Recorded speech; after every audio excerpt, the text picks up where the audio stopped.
Ladies and gentlemen, welcome to Wrestling with Toxicity. I'm your host, SuperBeard Vince Hoover, joined as always by SuperBro Jason Hoover, and I have two very, very special guests with us today. I have down just below me, JaxBo89, just below SuperBro, Husky Rhodes 912. You guys know them, you guys love them. They are stalwarts of the Panda Wrestling Company, and we are so excited to have you guys on here. And I threw out this invitation Saturday, and they so graciously accepted, and now we are here. And why were we talking on Saturday? Because there were two huge pay-per-views. And I say huge, not so much in the fact that they were with the two largest companies. They were adjacent to the two largest companies, but they are kind of the AAA ball, if you would. Call them that. Yeah, the minor league. Hype Method, Bree, how you guys doing? But yeah, so we had the minor leagues, as it were. I kind of don't like saying that because the people working there are on par, if not better than some of the people on the main rosters. But there's still a whole main roster things. Lord Mannix, how's it going? But we had Ring of Honor's Final Battle. Yes. And we had NXT's Deadline. And that was all day Saturday. So from 4, one was at 4, the next one was at 8 o'clock. We went kind of nonstop. We had a slight break in between, but we went hardcore. Yeah, that was a marathon of watch-alongs. Matt the Duelist, hello. Yes. Husky's idea to start off with the 0 hour. Yeah, I'm kind of glad I didn't do that. I'm kind of glad I didn't do that. You backed me up on it, so that falls under you. Yeah, touche. You're supposed to hold my hand. I don't know if the logic on that tracks, but all right. You're supposed to hold my hand and make sure I don't do anything stupid. And that's a good point. Yeah, he does need adult supervision. 4 hours on a Saturday afternoon. Don't we all? Yeah, it does need adult supervision. But they were two exceptional pay-per-views. And honestly, a great way to end the year out. And I mean, let's be real. Again, two stellar pay-per-views. Like, they were just spot on. Like, I had very little issue with anything that happened on either card. Yeah. There wasn't like, oh God, that was terrible. But I mean, we have some issues. And we will get to those. But they were pretty much, from bell to bell, pretty rock solid. Yeah. And it's a good sign for 2023 for sure. So real quickly, for anybody in my audience that is not familiar with JaxBo or Husky, I will have you guys do a very quick introduction. Tell them about what you guys do on the PWC. JaxBo, I'll start with you. What don't I do? You're on like 4 shows. Yeah, I do 4 shows on here. Lord Mannix gave me the new name, Ginger Ninja. I'm gonna run it with that. You can find me on TikTok at JaxBo89. But yeah, if you're looking for me for wrestling stuff, it's mostly here Mondays, Wednesdays, Fridays, and Saturdays. Damn. I'm Man is a dedicated machine. to the craft. The man is an absolute. Shannon Hill says hello. Hello, Shannon. Shayna, what up, girl? Hello. Yeah, and Shayna, sorry, I said Shannon. Yeah. And I can't. Words are hard, man. Yes, they are. It's been a day. I can sympathize with you on that. And yeah, you can follow me on ye old clock app at Husky Rhodes 912. I will yell at you in the morning and wake you up when I'm leaving the gym, because that's when I'm posting my videos. And Saturday nights, 9 p.m. to 11 p.m., you can catch myself, JaxBo, and another member of the Wrestle Talk Wolfpack on Wednesdays, Dad Hat Wrestling, for Wrecking Crew, a hardcore wrestling podcast. We originally started out as like hardcore and deathmatch wrestling, but we basically turned into comedy relief for the show. We talk about everything weird in pro wrestling. See, you said dad hat, but did you mean crumpet? Yes, Crumpet the Elf. I Crumpet. apologize. Yeah, crumpet the Everyone elf. loves Okay. Crumpet's more over than anything else on the PWC, by the way. So over. It's hilarious. I love it. Nice. Hey, and just as Kasawa's proved on with the Street Profits, just because you're comical doesn't mean you can't be hardcore. Absolutely. Well, I mean, I mean, honestly, I would look at Big E. Like, everybody's like, "Oh, he can't be champion." You know, he's. There was literally a whole storyline about it. Yeah. yeah. No, I think comedy is necessary. I think goofy wrestling is necessary. Mm-hmm. Yep. And to me, it's some of the best stuff you get, and we got some of that this weekend too. Mhm. Segue, ladies and gentlemen. I'm a professional. Yes. So we had. Let's start with the ROH final battle, which, by the way, I've never been a fan of that name. Like Final Battle, it's like Final Fantasy, but now we're on Final Fantasy 16. So wait, shouldn't the first one have been the last one? Like, what's going on? I know the connotation is it's the final battle of 2022, but it should have been called Final Battle of 2022 then. Right. Which, If by they the add way, by the way, year on yeah, it, that'd be great. yeah, exactly. It also helps historians. Like when you go to think that match was what year was that match again? Like in like 10 years, you're trying to think about a match and you're just like, oh, it was on the final battle of 2022. Well, then there you go. It saves you so much time. Yeah, and then they move over to the cock, and then you got to remember it by seasons and episodes. Mm-hmm. Yeah, don't get me started on Peacock. I had so much I was going to say, but I'll let it go for now.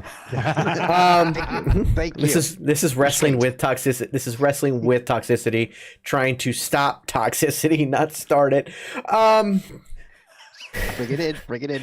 So I was like, oh, I got so much I want to say. But I'm good. I'm good. So regardless, we had the final battle. I didn't get a chance to watch a 0 hour, but JaxBo and Husky did. So we can bring up the card, which I had it up and I accidentally closed. So I will do that. Okay. I got it. You have the 0 hour card as well? Yeah. The whole like Jeff Cobb versus Mascara Dorada. Yeah. Dorado. Formerly known as Mascara Dorada, yeah. Yeah, formerly known as Grand Metalik from WWE. Mm-hmm. That's where I knew him from. Yeah. Jeff Cobb is an absolute hoss. Like, there is a spot in this match where he's got Grand Metalik down, face down, and he steps on his back and acts like he's taking a shit and reading the paper. I'm just like, you're a unit, man. And then he's just throwing dude around. Like, I need Jeff Cobb versus Keith Lee right now.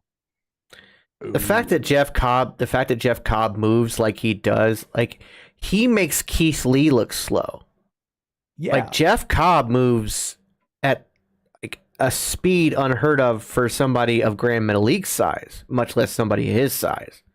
It's unreal, man. Like, no one that big should be able to do a standing moonsault that clean. Yeah. And like, it's slow. Yeah. He floats. Yeah, it's almost like he's doing it in halftime. It's wild. Like, I'm sorry, he can do it better than Ricochet does most times. Yeah. I'm honestly not going to argue with that one, especially since he had his first TV appearances were on Lucha Underground. Yeah. He was insane there. Yeah. Who won that match? Jeff Cobb. Yeah, Okay. Cobb won that one. Match. Yeah. Shayna says, I met Jeff Cobb in Chicago for the first All In. He said everyone was so nice to him because they thought he was Samoa Joe. LOL. Super talented guy. Actually, that's a match I'd love to see. Yes. For the TV title. Heck yes. Yeah. Let's And then have Jeff Cobb win. Yes. Just have. Yeah. Book it, Tony Khan. Take I all of want my to money see and book Samoa it. Joe pull out the. I want to see Cobb pull out Tour of the Islands on Samoa Joe now. Yes. I will have wet dreams about that. And not that and maybe retire the Muscle Buster after what we saw, but we'll get to that. We'll get to that one. Oh, yeah. Yeah, we'll So- get to that. What was the next match? Jericho Appreciation Society versus Shindobi Shadow Squad. And Jericho's Appreciation Society were Angel Parker and Matt Mindar. and they Yeah. defeated Cheeseburger and Eli Ismail. I love Cheeseburger. As a fan of Ring of Honor, I have a soft spot in my heart for Cheeseburger.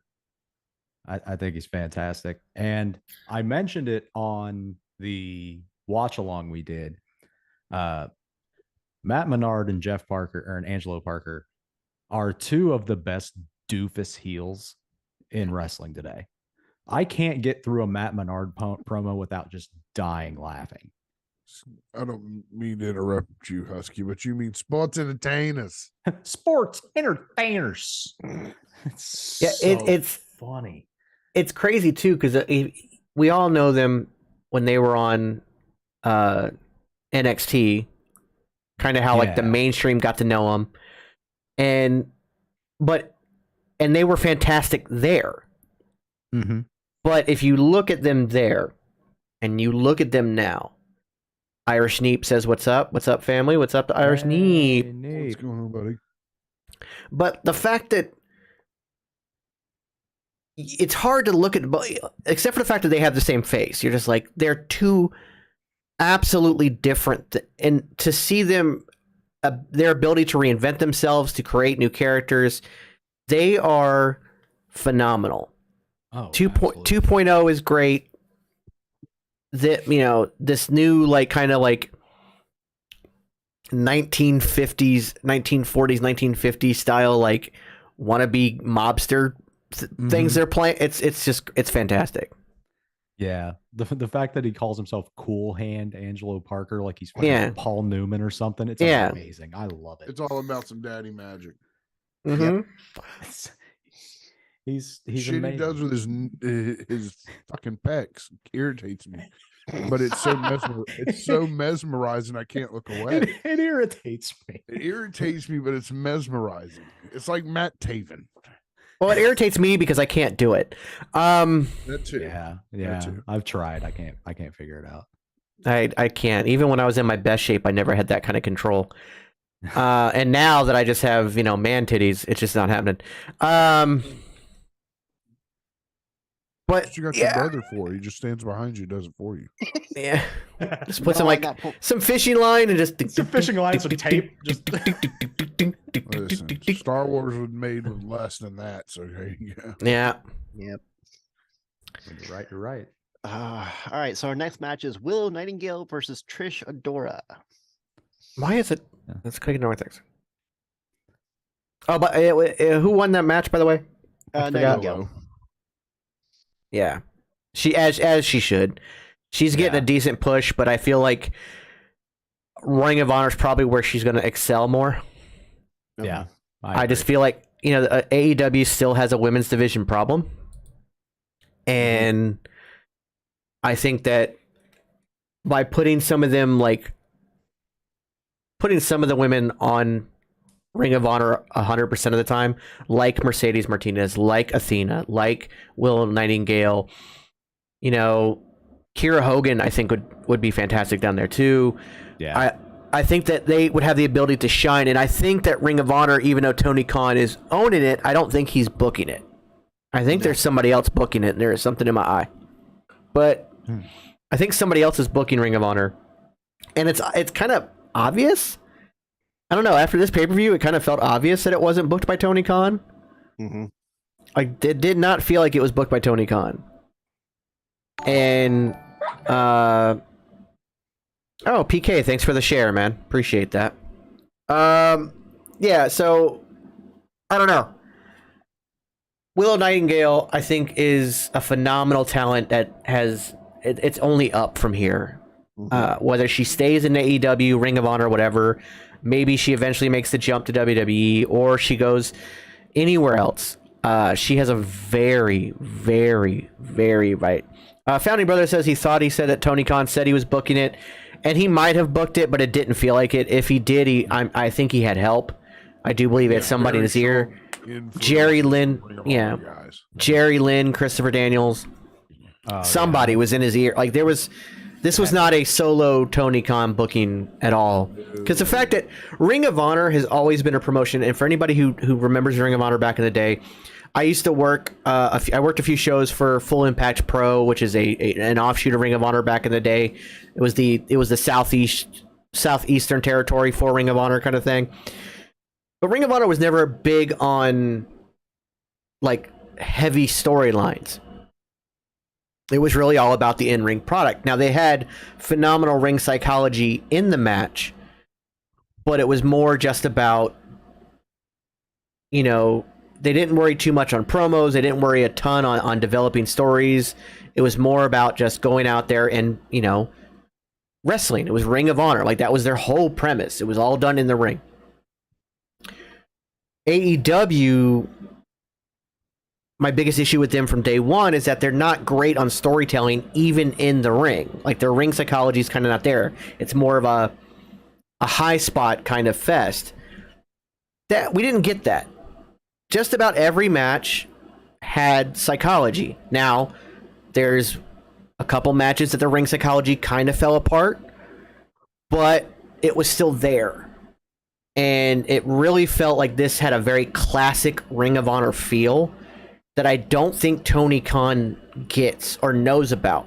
And that post-media scrum where he talked about how, you know, it was all very sudden buying Ring of Honor, he didn't have time to really look over the assets and whatnot, tells me that while he knew of Ring of Honor and had some idea about Ring of Honor, he wasn't a Ring of Honor fan. He wasn't deep in the lore of Ring of Honor. And the fact that this pay-per-view felt like it did at that tells me that even if he quote-unquote booked it, he just approved it. I think it was people like Jerry Lynn, Christopher Daniels, and maybe somebody else, but Yeah, I agree. Maybe with even that. some Malenko flair in there. Mhm. but it was very good. And again, I think Lil Nightingale, super bright future ahead of her. No matter where she Ring is, of Honor, she's a future Ring of Honor World Women's Champion. 100%. sooner rather than later. Yeah, sooner rather than later. She'd I be the think- perfect fit with her and Athena, but that's just my opinion. Yeah, that's what I was about to say. I think she would be the one to dethrone Athena when it's her time to take the belt. Agreed. All right, so our next match is Top Flight defeating the Kingdom. I'm really, really stoked that Top Flight are like back together again. 'Cause, Yeah. like, with Darius Martin dealing with like all of the injuries that he had, like I'm really stoked that he's actually like finally like back and healthy again and like just back at doing like the wild shit that Top Flight is known for. Like very stoked for him on that. This was a pretty solid match from what I remember.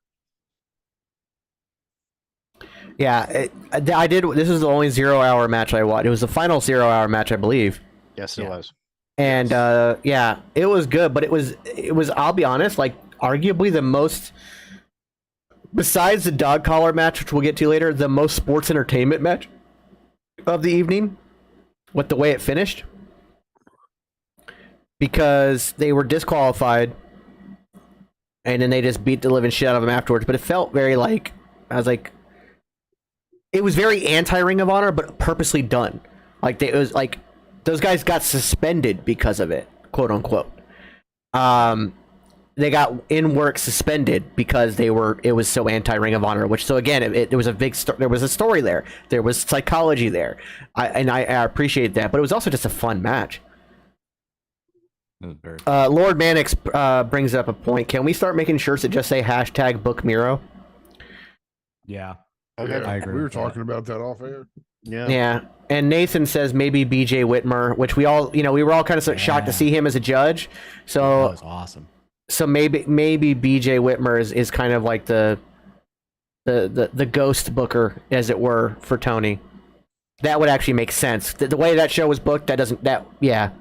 I could totally Yeah. see that. Him Yeah. having a hand in it at least. Well, and JaxBo, you kind of mentioned this even before it started, and then you were absolutely vindicated by the end of it, that this pay-per-view kind of felt like a reset or like a soft reboot of Ring of Honor. If you look at it, not to give any spoilers if you haven't seen it, but they basically reset everything but the TV division. Yeah. And that's Mhm. going to take someone massive to do. But also, Samoa Joe is a Ring of Honor pillar. Like, the man is a part of the foundation of Ring of Honor, so having him hold it makes sense as well. Plus, apparently he was brought into the company to help with the relaunch of Ring of Honor. I think Jay Lethal takes it off Joe. It's the only smart thing. Let Joe run that gauntlet almost to Jay Lethal reign, and then have Lethal take it off. That's the only thing Jay Lethal's holding on to.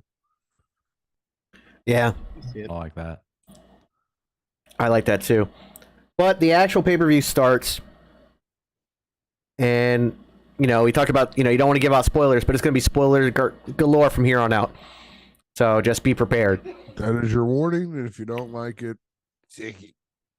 If you have not watched it and you are planning on watching it, mute the stream. Do not get off the stream. We need the clicks and views. So stay on the stream, but mute it.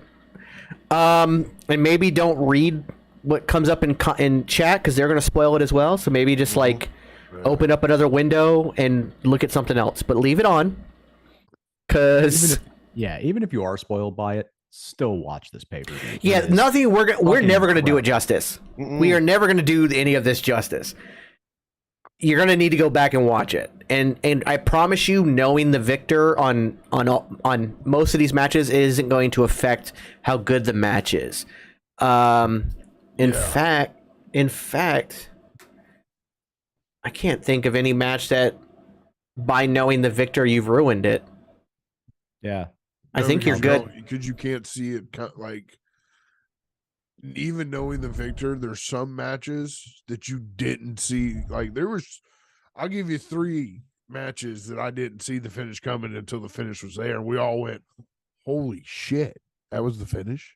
Yeah. Yeah. And it, like me and you said, it was very Ring of Honor. It was very shit. That fucking snap of the finger that quick. I can't wait to talk about the main event. Jeez. All right. Yeah. So our first match tonight, Blake Christian and AR Fox defeat Le Falcon Indigo Marba. That match, like I said, it was the most kind of sports entertainment. Yeah. But let me tell you what. If you have never seen Blake Christian or AR Fox, this was such a show out for them. Dude. Against people that should have crushed him. It was very much almost a David and Goliath story, even though they're relatively the same size for the most part. Like, Rush is huge. But like, that dude is deceptively massive. Mm-hmm. But I love his tassels.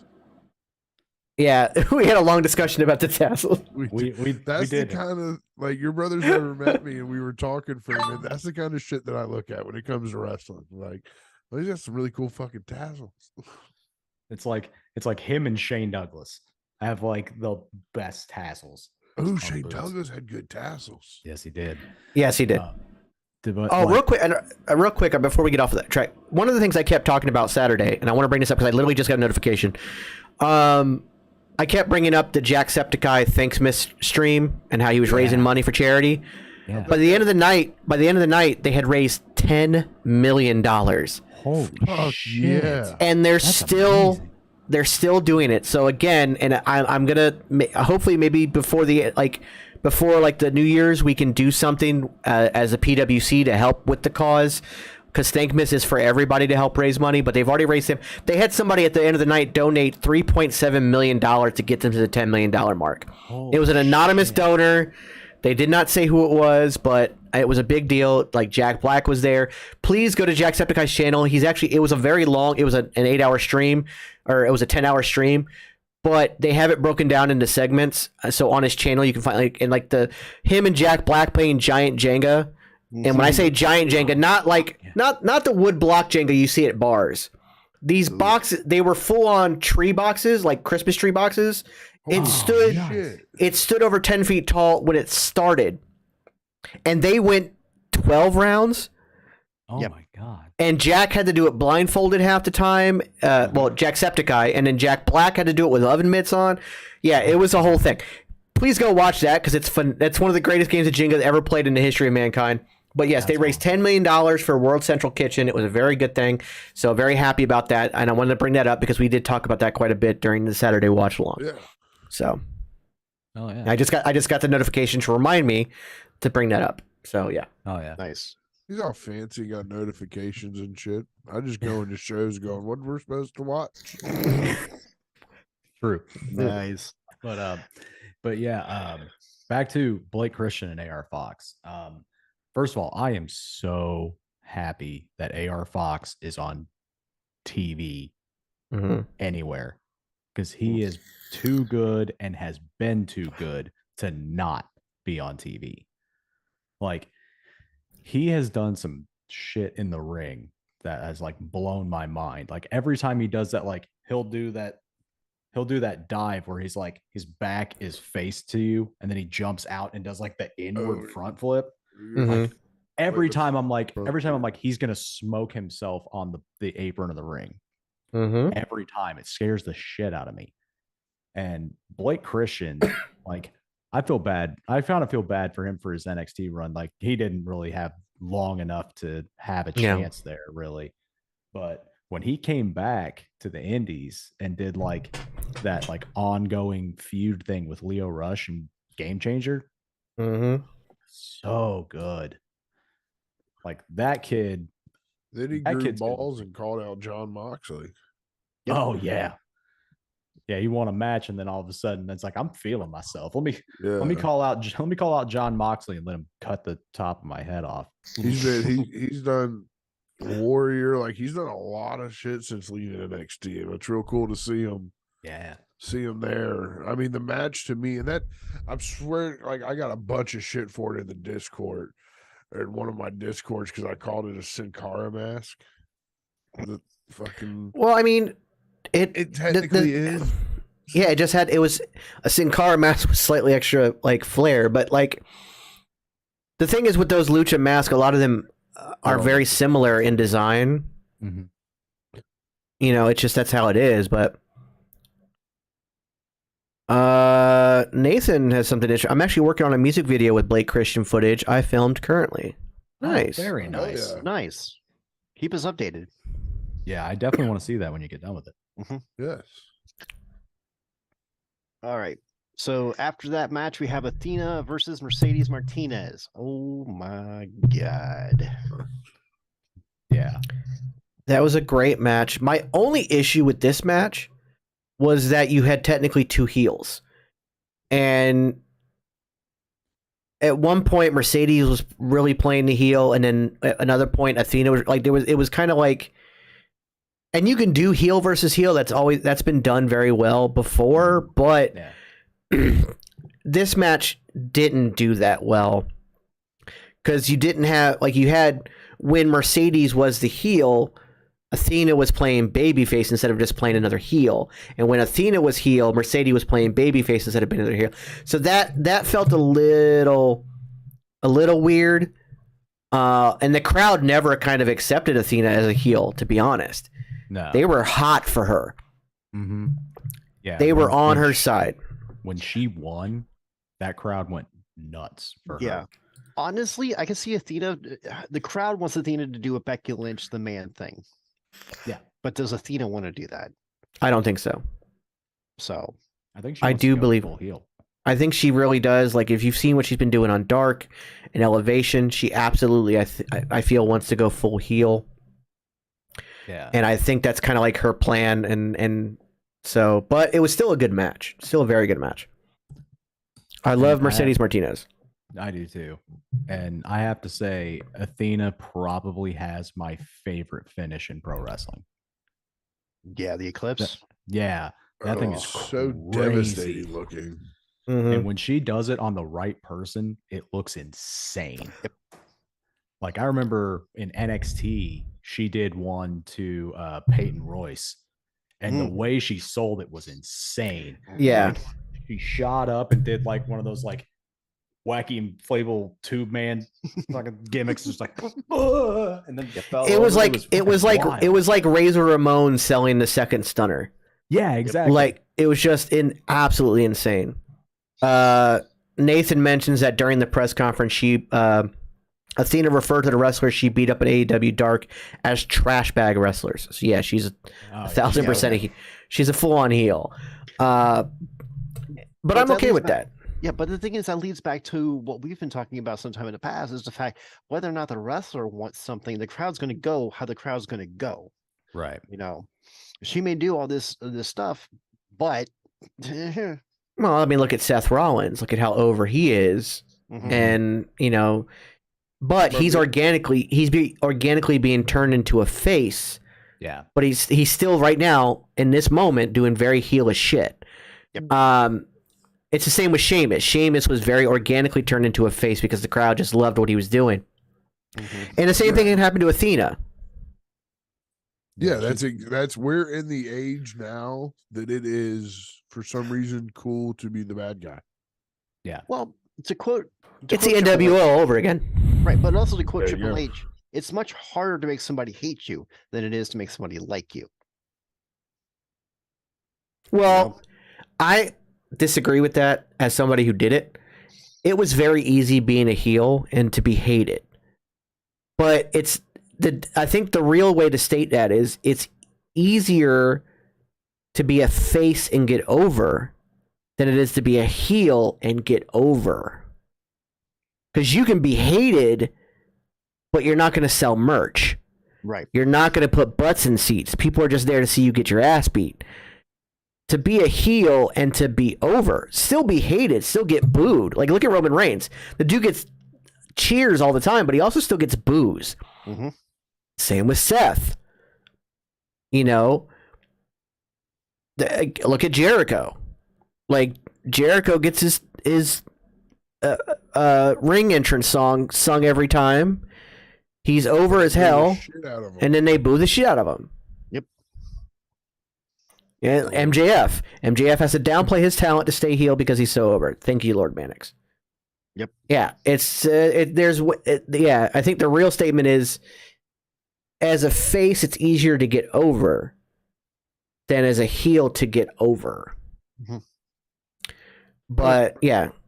All right, so our next match, Swerve in Our Glory defeated Shane Taylor Productions. This is one of the matches I had a slight problem with. And it was just the ending. Yeah. Yeah. Because otherwise, phenomenal match. Great storytelling too. Yeah. Yeah. We need more Shane Taylor versus Keith Lee. 100%. It's something that happened on the indies quite a bit. And it's something that those guys always had great chemistry, and it needs to happen more often. One-on-one, solo, not tag team. Just go. Give them 20 minutes to go, because they can do it. Y'all do know the backstory on why Keith Lee and Shane Taylor have so much, like, in-ring kayfabe, like, heat for each other? No. They were supposed to go for the Ring of Honor tag team titles. It was going to be Shane Taylor and Keith Lee. Right before the match, Keith Lee signed NXT. Leaving Shane Taylor high and dry in Ring of Honor. Okay. That's where their in-ring kayfabe storyline heat comes from. Got it. Yeah, I need a full program of Shane Taylor and Keith Lee. Yes. Yeah, for sure. ASAP. Agreed.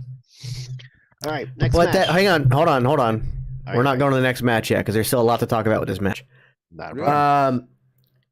Again, the match itself, phenomenal. We saw Keith Lee do Keith Lee things. We saw Shane Taylor do Shane Taylor things. But like you said, great storytelling in it. The match was supposed to start Keith Lee versus Shane Taylor, and Swerve tagged himself in to get the match going. There was all this heat back and forth between Keith and Swerve.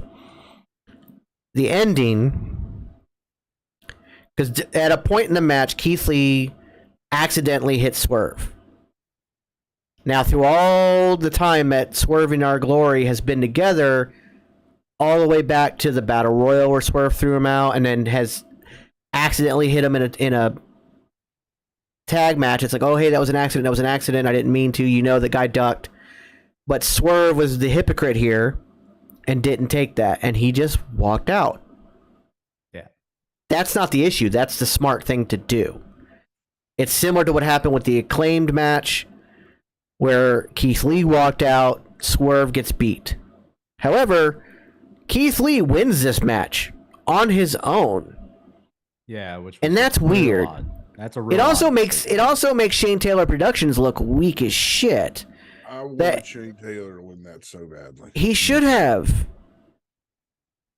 So that ending hurts the match to me, but all in all, great match. But that ending, man, like, why did he go? Especially since Keith isn't going to be in Ring of Honor most likely. Keith's most likely going to stay in AEW. Yeah.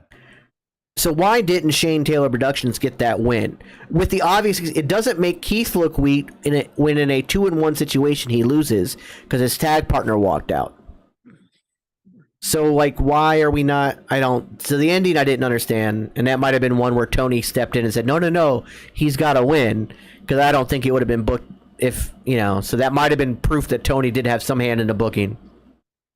I think that might be leading into the Swerve Keith Lee feud full on, because I think the team is done Yeah. tomorrow night, and then they build to Revolution.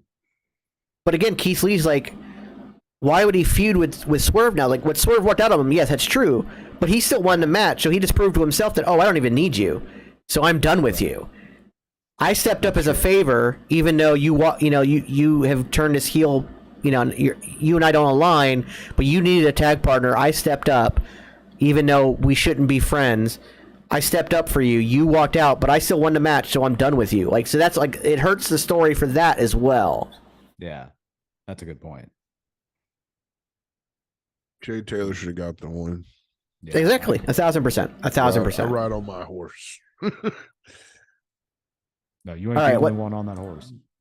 We're all on it, and that horse is hurting. Yeah. Too much weight. All right. Please.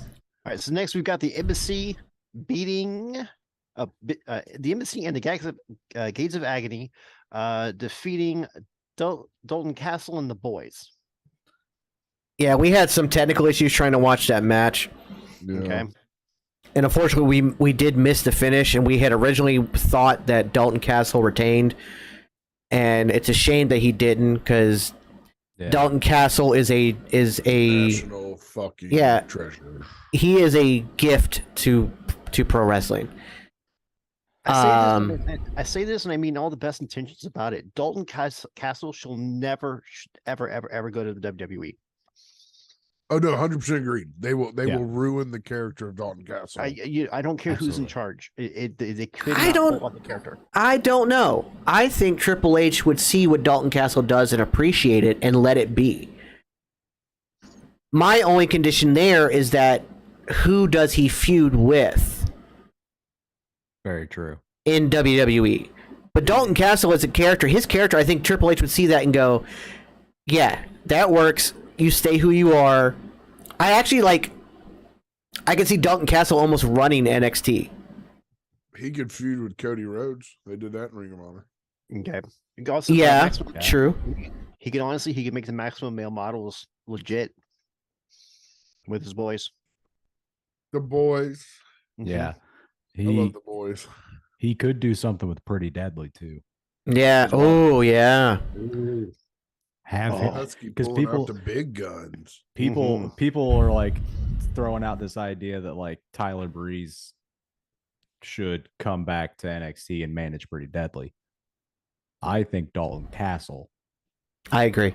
should, if he does for some reason get signed by NXT, put him with those two and keep the boys, because You gotta have the boys. you can't have one without the other, right? So you have to have the boys with them. So Dalton Castle and the boys, but make Pretty Deadly the boys. Lord Mannix just gave us our main roster feud for Dalton. Oh yes, Seth Rollins and Dalton Castle. Have a fashion contest between Seth Rollins and Dalton Castle, and then let the two of them get into an actual feud. Give it. Dalton Castle and Seth Rollins is something I need in my. I didn't know I needed it, but I need it. Agreed. Oh yeah. All right, And so here's I think another that's setup. it. Here's another setup. Breeze and Pretty Deadly versus Dalton and the boys. I like that too. Now, here's the thing about Breeze. I don't think he's coming back even in a managerial standpoint. Yeah. I think he is enjoying not having the regular schedule of being a professional wrestler. I think he's enjoying focusing on his school and up, down, down, and that's it. And he Didn't he does get real the estate. also? Yeah, he does real estate and all that. And so I think he's okay with not doing that. I mean, he's kind of smart in that too. He's like, why? I don't need to beat myself up. Like, I've got my school. I'm back with the party. Doing shit for up, down, down. Which I'm And very happy to see. Oh, I was so happy. Like, because I was just scrolling through YouTube. Wait a minute. Yeah, the party's great, but we got it right here. Bring back Dirty Dango. Yeah. He is still wrestling. He can manage Pretty Deadly. Oh. Yeah, I think he's in Impact. Right now. Yeah, Now, currently. yeah. If Dalton's contract gets up around the same time as Dango's, sign them all, man. Sign them all. We'll just have a fashion show rivalry. Oh my Yeah. God, yes. It'll be amazing. Fashion Files Bri- 2.0. Oh my God, the Fashion Police versus Dalton Castle. Yes. Yes. Liz, can we also just, before we move on from Dalton Castle, acknowledge that his promo skills are amazing? They're phenomenal. Yes. He's so good. He understands his character and how it works. Yes. If you saw the promo that he cut after losing the match, it's on. I think it's on the Ring of Honor Instagram. It is amazing. Seeing a pissed off Dalton Castle is just, it's a joy to behold. I highly recommend everybody go check that promo out. We do not deserve Dalton Castle. That's all. No, I'll like say. what we got just in the moments before. Unfortunately, we did have the technical issues.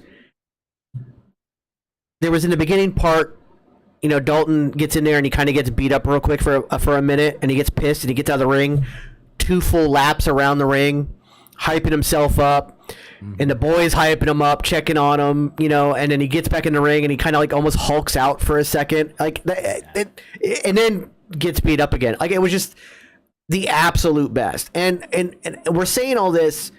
I don't want anybody to take away from the embassy either, because Brian Cage has found his place. Yeah. Yes. The Gods of Agony, I think the 3 of them, yes. I just think, yeah, right. Oh God, Lord Mannix with more ideas. I think Lord Mannix maybe should book this. I want the Fashion Police to arrest the boys and Dalton to chase them as heels. Ooh, Yeah. that's a good Yeah. But I would not be against that. Dalton Castle either needs to eventually run Ring of Honor, be the champion, like world champion, or he needs to go to NXT and do something. Like, either he needs to be world champion of Ring of Honor and losing the trios titles, or 6-man titles, I think is what they call them in Ring of Honor. Yeah, 6-man. So in losing those, Step 1. build him up into a feud against Samoa Joe. I could actually see Dalton Castle beating Samoa Joe. Ooh. Then losing it to Jay Lethal, but in the process building up towards Claudio and the world title. A year from now, if he's not world champion, I'm going to be shocked, and he needs to go somewhere else because he's not being used properly. If he is not world champion of Ring of Honor, he needs to go somewhere else, because that is that he's built for that. He's just built for it. Oh, without a doubt. So And good. Speaking of Brian Cage, shout out to Brian Cage, because if you guys didn't see it, his ring gear that night was inspired by the late great Chris Kanyon. He had the Mortis mask when he came out to the ring, and like his colors were black and green like the Mortis gear. It was a nice touch. I didn't even realize it until the next day, and he posted it on Instagram. He's like, "This is my tribute to Chris Kanyon," and he had like the cape and the fucking skull Mortis mask and everything. It was a nice touch. Very nice. Very nice. I'm sorry, I didn't catch that. Yeah. All right. Next match. Wheeler Yuta defeating Daniel Garcia. Referee stoppage. This match was fucking incredible. Jaxbo, I'm gonna let you take this one because Go ahead. This was, and hats off to Wheeler Yuta, first 2-time Ring of Honor Pure Champion. There's never been a 2-time Pure Champion until Final Battle 2022. Nope, he is the first. Oh shit. This was just perfect. It was storytelling. Daniel Garcia made Wheeler Yuta use up all of his rope breaks. Yuta came out and hit Garcia with a closed fist, uses disqualification right off the bat. And the referee stoppage was the perfect way to end it. Because we're all sitting there watching going, holy shit, it's over. Mm-hmm. Like, it was like that. It finished. It was and like Brian Malonas would say, other than he is the pound for pound best pure professional wrestler, that was a classic pure wrestling match at its fucking finest. They've had 3 good series matches. They had their 3 series. Let them go their separate ways. But if that wasn't a match of the night, I'm gonna need you to maybe go back and rewatch it 3 or 4 more times. Yeah, I think that the only thing that might rival it for match of the night is the main event, and it kind of comes down to the ending on that one as well. But I'm still gonna put the pure match over. Like, I still think, to me, that was the match of the night. It was just so well done. The storytelling, the timing, the fact that it finished with literally 4 seconds left on the clock. I know. Like, we were at the point where, like, oh, there's only 10 seconds left. This is going to go to a draw. It's going to go to the judges. It's gonna be awesome. And then, especially because we had the judges, which we didn't even mention, we had Jerry Lynn, Christopher Daniel, and BJ Whitmer as your judges. That's insane. Yeah. Okay, so we have a question here. So here's my question. Someone said the other night on the podcast, is there a way to separate the Blackpool Combat Club? Have Claudio and Yuta in Ring of Honor and Mox and Brian Daniel in AEW? I actually think that you have Brian go down the Ring of Honor as well. He's not really being utilized in AEW television, except for like a dream match here and there. Have him go to Ring of Honor. And he's the type of person that can be your kind of like your John Cena or your Hulk Hogan in Ring of Honor without a title. He doesn't need it. So you can have Bryan Danielson down there. Moxley at this point can always be a part of the Blackpool Combat Club, but he's can just go on his own now. Because the other 3 are still very much like, yeah, William Regal screwed you over and we're sorry about that, but he is still our guy. And like, he's like, no, fuck that. Like, so like, you can keep Moxley on the main roster and put the other 3 down there, and eventually you could have the Blackpool Combat Club go after the 6-man title at some point. I like that. You could put the TV title on Danielson and he'll carry it well. Yeah. Yeah. Yeah. Some amazing matches. So I think that you don't have to necessarily separate the Blackpool Combat Club to do that.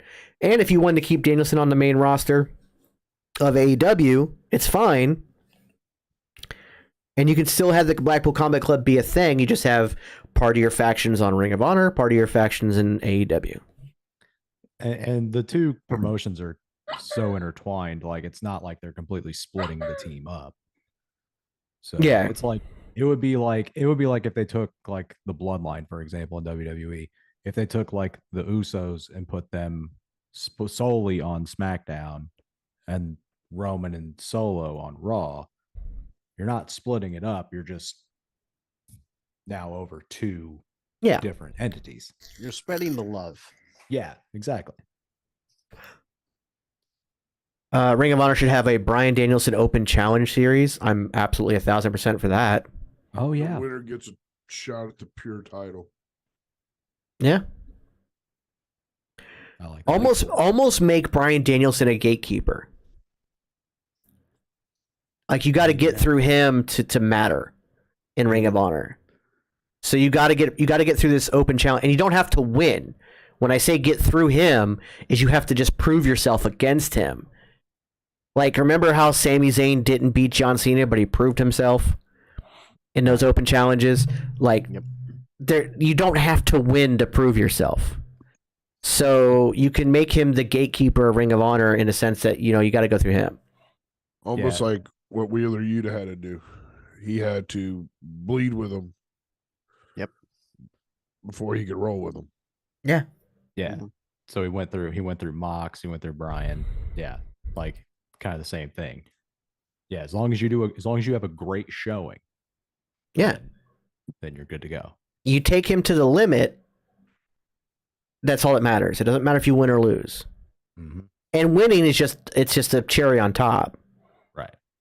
Because without having a belt to defend, Bryan Danielson can also lose to certain people and it wouldn't matter. Right. That's what I'm saying. He is at a point in his career, he doesn't need a belt anymore. Would I love to see him as champion? Absolutely, 1,000%. I honestly want him to be AEW world champion and carry it for a long time. Yeah, I do too. I don't see that happening. I don't see him ever winning it, to be honest with you. But yeah. So that there's a lot that can be done. And again, none of this requires the Blackpool Combat Club being broken up. It could just be more focused on Ring of Honor. But Moxley could still wear the jacket and come out and whatever. But Moxley is kind of the, for lack of a better term, black sheep of the Blackpool Combat Club. He doesn't really fit in with the rest of the mold. Right. So keeping him on the main roster and putting the other guys on Ring of Honor would be best. Although I really do want to see Bryan Danielson be the one to beat MJF. Agreed. 1,000%. It would be beautiful. Next match, Briscoes beat FTR. Okay. This match was fantastic, but one spot that ruined it. I have seen a lot of people say this is the best of their trilogy. I believe this is people looking at this match through rose-colored lenses and the fact that it's still fresh in their minds. This was absolutely the worst of the three matches they've had together. And it's because ring psychology went out the fucking window. And mainly, throughout the whole match, ring psychology went out the window. But there is one spot in particular that got us all so heated for no reason whatsoever. We had a ref bump, and then the ref bladed himself and bled like a stuffed fucking pig. Yeah, we were talking about this before the stream started and stuff like that, and they don't even have pictures on YouTube of how bad it is. I mean, on Google, there's no pictures of anything with that match on Google with it. You remember the mass transit accident? Yeah, where New Jack tried to kill somebody. Yeah, that's what reminded me of, like, that guy blading himself. Like, that's how much he was bleeding. Yeah, for some reason they told this ref to blade, and I'm sure he's never bladed before in his life because he cut way too deep and bled out. Which, by the way, and also that referee was back by the end of the match. And looked like nothing happened. Yeah, it was a no DQ match because it's a dog collar match, so the referee bumped. It made no sense anyways. You also had a second ref outside because apparently this was also a Falls Count Anywhere match, which was never discussed.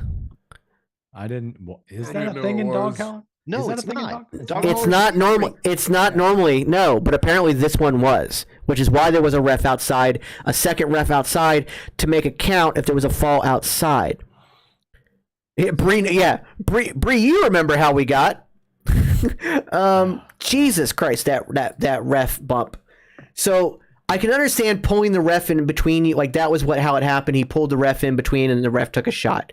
I can kind of understand that you're defending yourself, but at the same time, you also do that to take the ref out so you can cheat. But it's a no DQ match. So it doesn't, and also there's a ref on the outside who, after the doctors came and got the ref, because again, he was bleeding so bad, it just took me out of the match so far.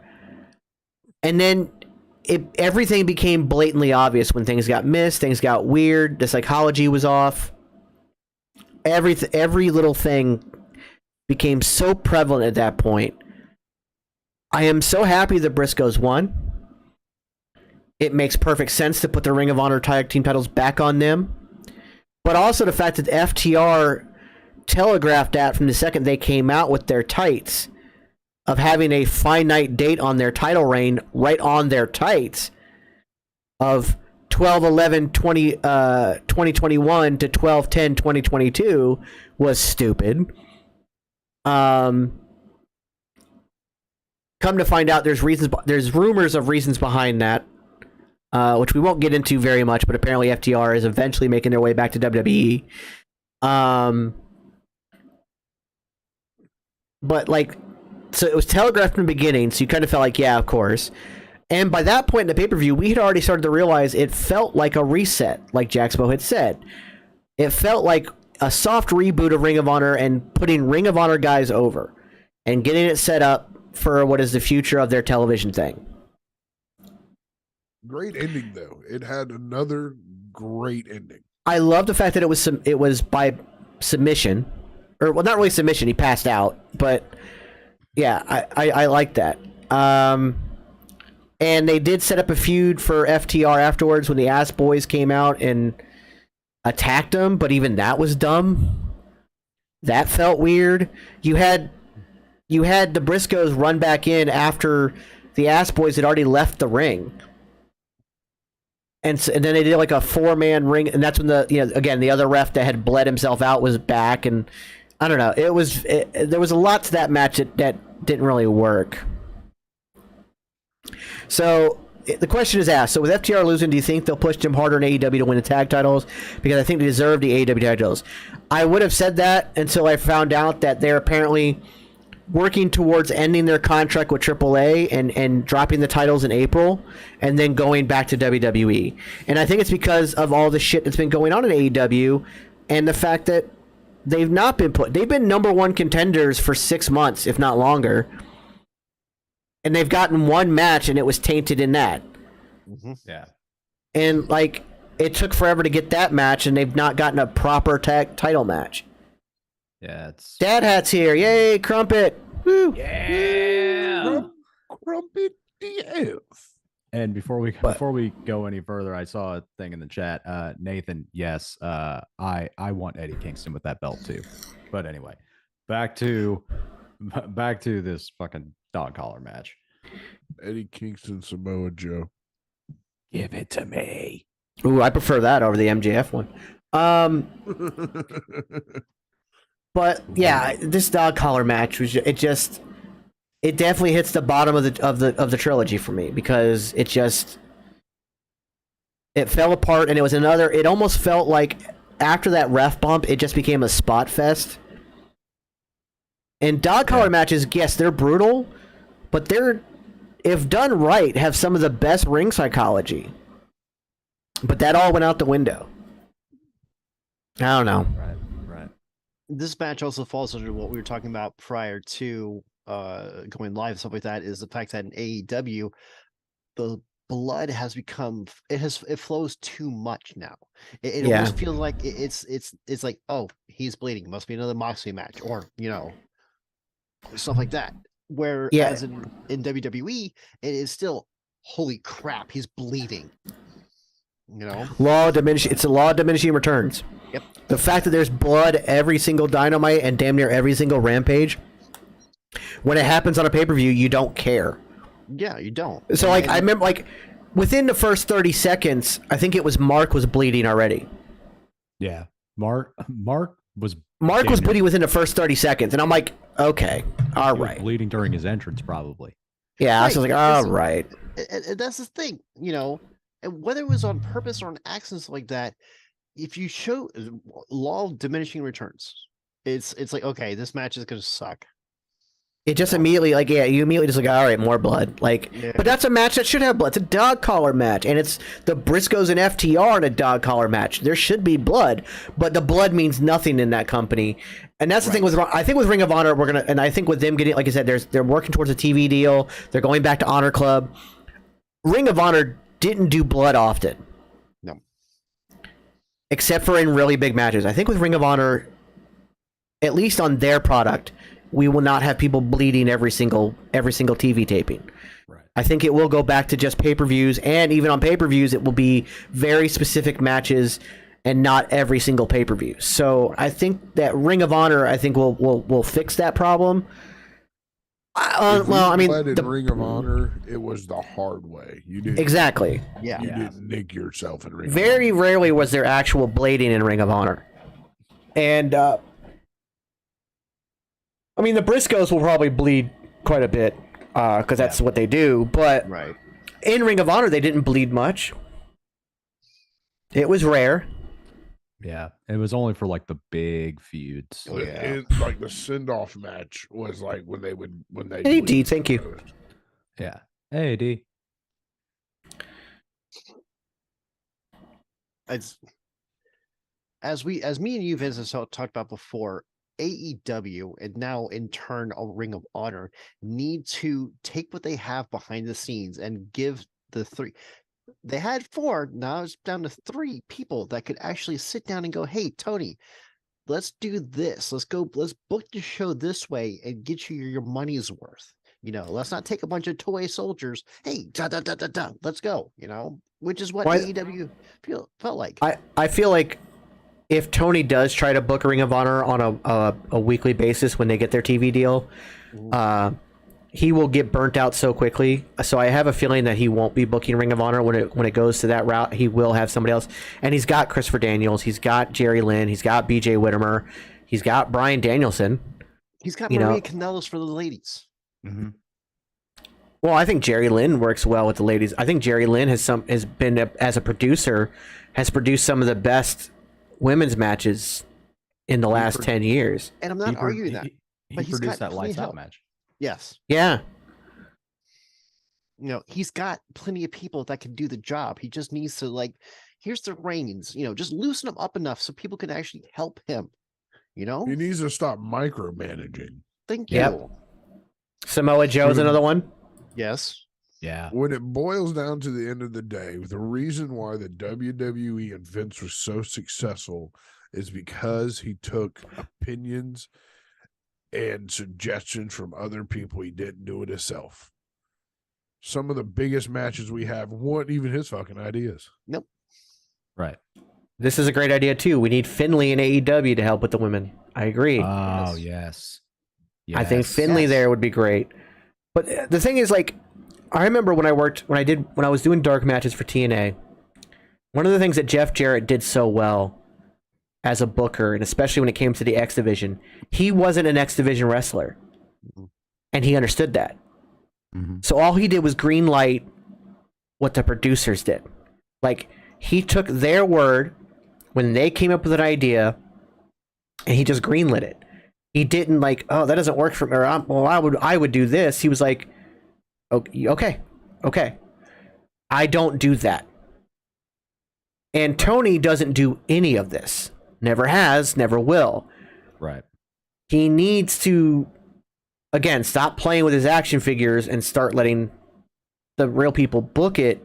And when it comes to Ring of Honor especially, he's going to burn out way too quick if he tries booking. He's already burning out trying to book just AEW and on Dynamite and Rampage and Dark and Elevation. You can already see the burnout. You can see it, yeah. Granted, the Coke helps, but he's burning out. Coca-Cola, ladies and gentlemen, Coca-Cola, through his nose in a straw. But hard way. like he's already burning out there. So to like try to book an episodic Ring of Honor, even if it is recorded, like, I have a feeling that they're going to do like TV tapings for Ring of Honor. That's fine. That's what they used to do. Yeah, so In Orlando. Oh, that'd be nice. yeah, it'll probably actually be Jacksonville. I'd be the dude. Listen, I'm gonna have to bid farewell to everything in life if they put Ring of Honor in Jacksonville. I'll go find me a way to work for that shit. Yeah, I will blame you. definitely be there for TV Toilets? tapings. I got you. Shit, yeah. Oh, I'm like all of a sudden the comments blew up. Hold on a second. Let's see what we got here. So, who do Ring of Honor get their TV deal from? Same as AEW. I think it's going to be a streaming thing. I think so too. Yeah, the I don't- TV right now, it's on Honor Club. It'll be Honor Club, but they did talk about getting It's a TV deal as well. So, watch ROH.com now. Watch ROH. Yeah. Okay. Yeah. Crumpet says, "Oh, I'm Tony. I'm Tony. Will eventually fit himself into a match at some point. Unfortunately, I kind of hope he does, and then I kind of hope he gets a concussion and realizes, oh shit." You know what? Honestly, I don't Breeze. know. What? Breeze Tony on a pole match. Oh no. When did Vince Russo start booking for AEW? No.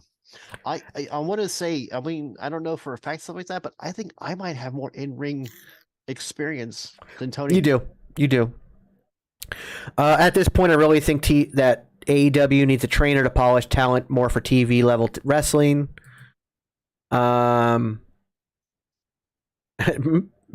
Hat says, I mean, it worked for Judy Bagwell.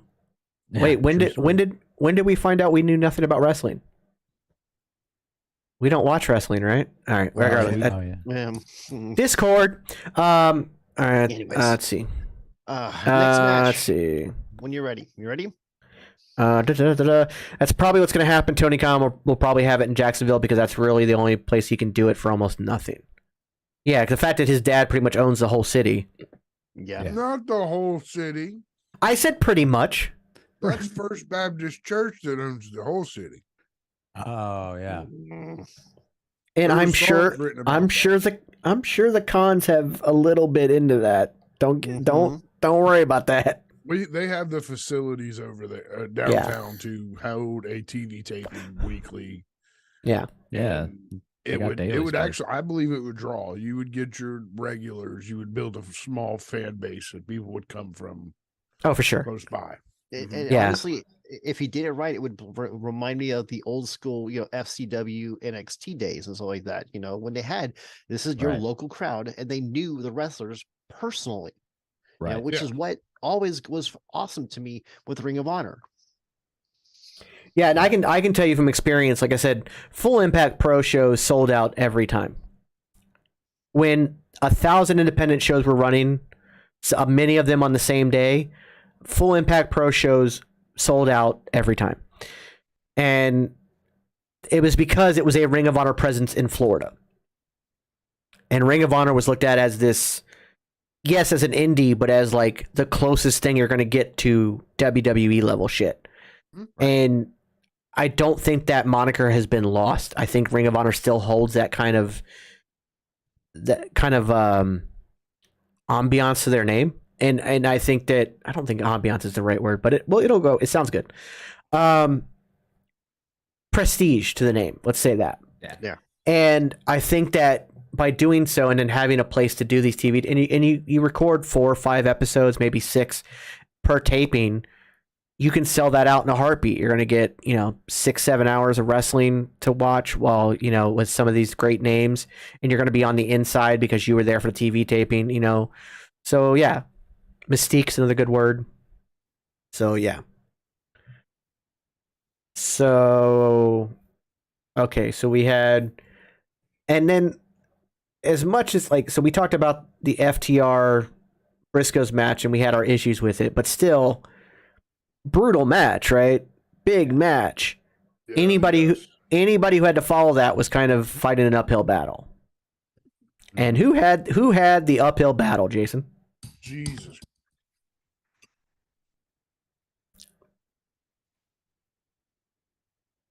Jason? Yeah. Who had the uphill battle? Honestly, what the Next Briscoes- match. Oh, Samoa Joe versus Juice Robinson. Uh-huh. Juice. That match, I'm gonna be honest with you, that match was bullshit.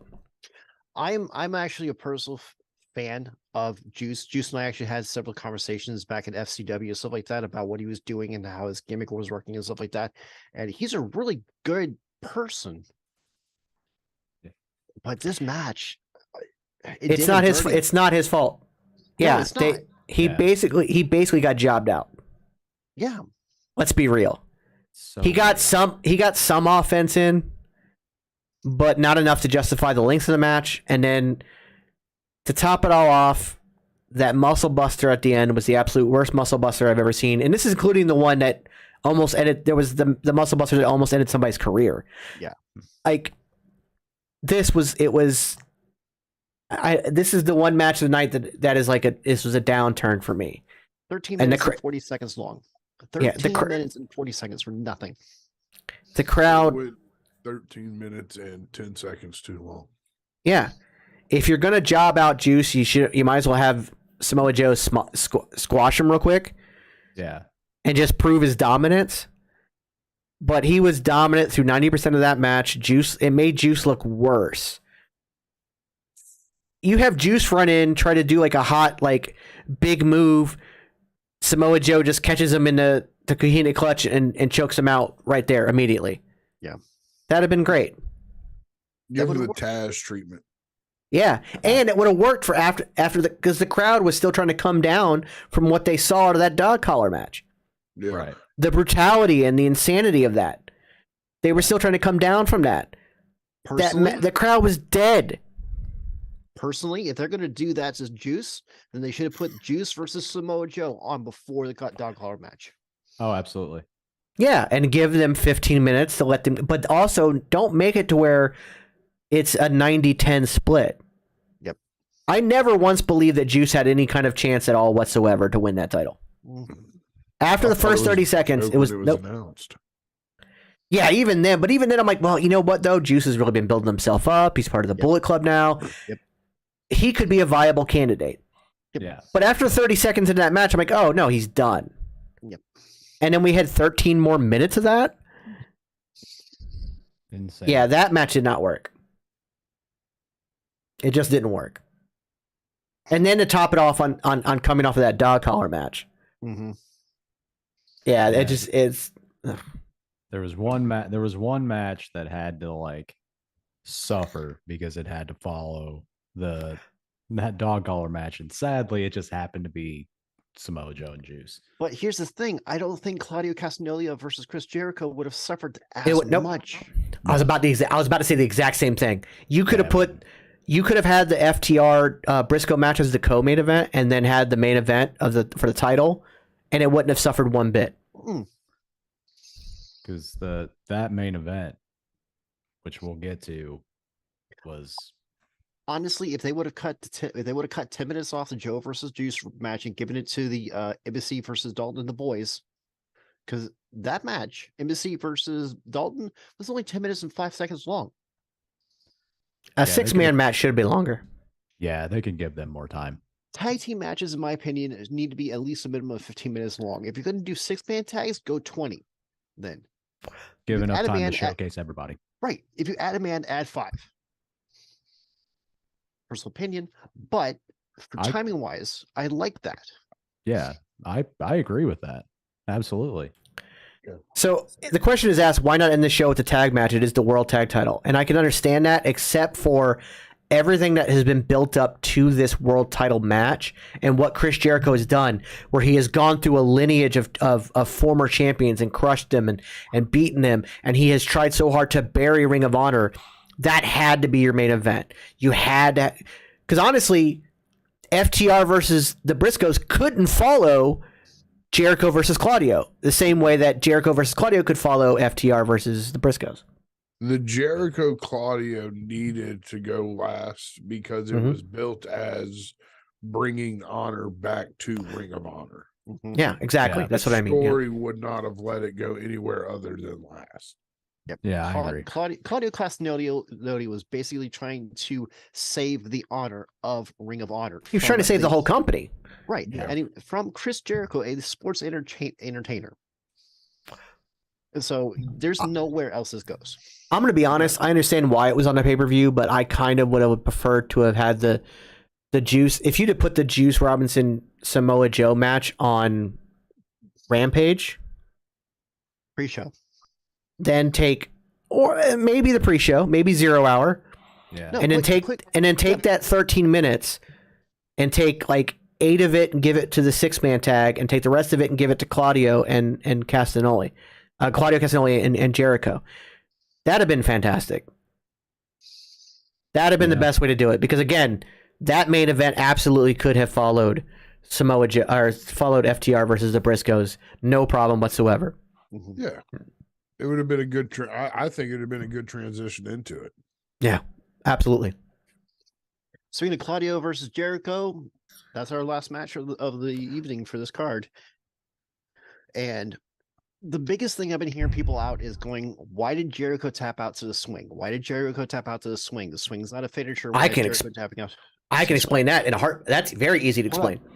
As a wrestler, as a man who has taken the move before, right? You've taken this move? The I've swing? taken a swing, yeah. Tell us how it feels and why Jericho did it. Well, it's not even about how it feels. I mean, I think everybody realizes how it feels. Like, if you've been on an amusement park, if you've been to a state fair and been on one of those spinny rides, you know what it fucking feels like. Here's the thing. Jericho avoided the swing for months. He never took a swing when he beat Claudio for it. Every match since then, he's not taken a swing. He didn't take a swing when it was Blackpool Combat Club versus the JAS. He has avoided the swing nonstop since Claudio has arrived in AEW. He has countered it. He has countered it or straight up just avoided it. Because It's kryptonite. yeah, he knew it was bad. Also, it was 32 swings before the tap. Crazy. I'm That's sorry for when you insane. said that. It's like 32 swings. Yeah. He has done That's- 100. He has done that's- 100 before. Yes, he has. But I was also like somebody very light, like somebody that wouldn't be a big deal. Chris Jericho's Somebody not in a Chikara, I think. yeah, Okay. but Jericho is not a young man nor a small man. 32 swings. I mean, we're lucky we didn't get a vomit spot. I mean, let's be real. Right. Yeah, at that point. Especially at the end of a match that long. Like, and those guys went at it. That match was great start to finish. Yep. Mhm. Counters galore, Claudio doing that, like his out the block European, like the everything. And the fact that Jericho spit on him instead of, wouldn't shake his hand, the whole thing. It built up to the swing, and we all lost our shit when he tapped to the swing. Yeah. At the watch party, shocking. it was so shocking, and it's a finish we've never ever seen. Nobody has ever tapped out to the swing. So it was something new, something fresh in a sport that's, damn near 100 years old now. Right. And anybody bitching about that ending can go suck off a giraffe. I don't give a shit. Like, Go suck up a giraffe. Hold on. Go suck up a giraffe. suck off a giraffe, not up. Off. Well, I mean, I guess it technically would be up, You but said up Yeah, first. you'd have to. like legit, like that ending was perfect. Mm-hmm. It was perfect. It was it was so nobody saw it coming. It wasn't like a near fall or a finisher or a traditional finisher or something like, yeah, he's gonna win. It was just like, oh my god, he won. So the question is that the end of the JAS? Not even close. No. Nah. They're fine. And the JAS will stay on AEW. They won't really do anything with Ring of Honor, besides maybe Daniel Garcia. So, yeah, I don't think it's the end of the JAS. Unless, because I know Jericho's supposed to go tour with Fozzy. So So he takes some time off. Big deal. If Tony Khan treats Final Battle the way it's supposed to be treated, then it was legitimately the final battle between a lot of these teams. yeah, And that's what Final Battle. Now, it's only also in the name of it being the last pay-per-view of the year, but it also in the name of this is the final champs. Yeah. Start new. So Lord Mannix asked the question: if Tony Khan gets an ROH show on a network, should they do a draft for talent? No, absolutely not.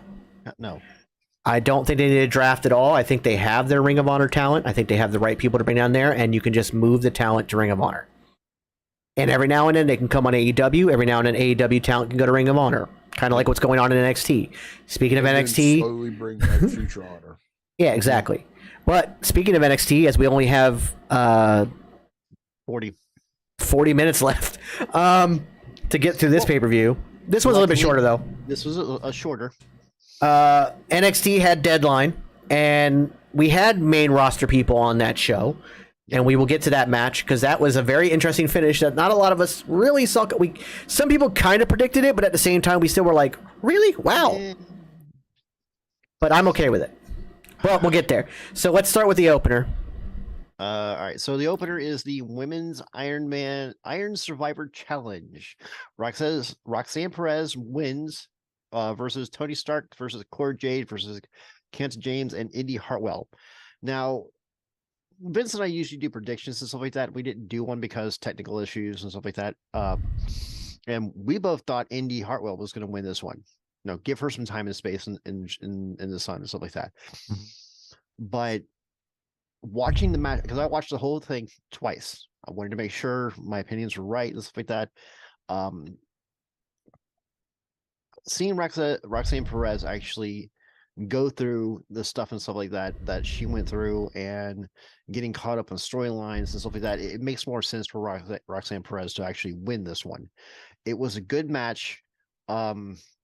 It was a really good match, honestly, and stuff like that. And I like the format. I do. I did too. I think it worked. I think both Iron Survivor matches worked. You can debate more to the second one than the first one because the first one I was still kind of confused. Yeah. But once I saw it, I kind of understood. I was like, okay, this could be interesting. Yeah, if you go back and watch the women's one a second time, knowing the rules better, it's a much better match. It really is. Yeah, if you go back and watch a second time, but I'm happy for Roxanne Perez. I mean, obviously Booker T was, her trainer to where he was crying, like he was, so that was really good. It's debatable whether it should be the one fall each and one person gets a second fall or the multiple falls like we got in the men's one.